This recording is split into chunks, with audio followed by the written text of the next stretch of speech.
have a dream.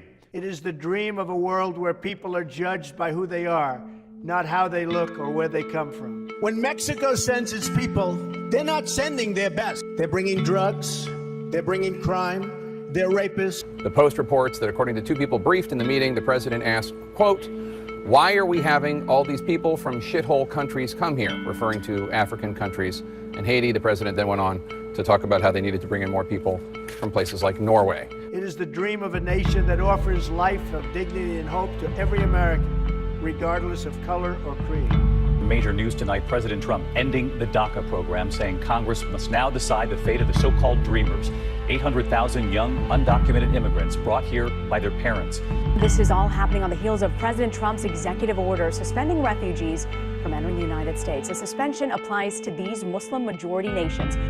This sacred principle was the cause for which Dr. King and so many other historic Americans sacrificed in places like Selma, Birmingham, Montgomery, and Memphis.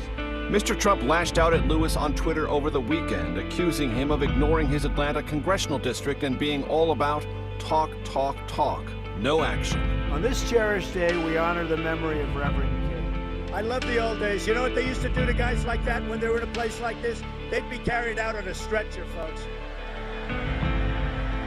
That's true.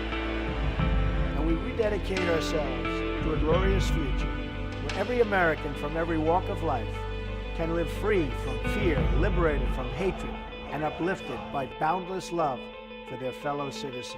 There's blame on both sides. Get that son of a bitch off the field right now, out. I will now sign the proclamation and encourage all Americans to observe this day with acts of civic work and community service in honor of Dr. King's extraordinary life. Today marks the 94th day President Trump has visited one of his golf clubs. That's over 26% of all the days of his presidency. This day is a little different, though. It's Martin Luther King Jr. Day. God bless the United States of America. I'm not a racist. I am the least racist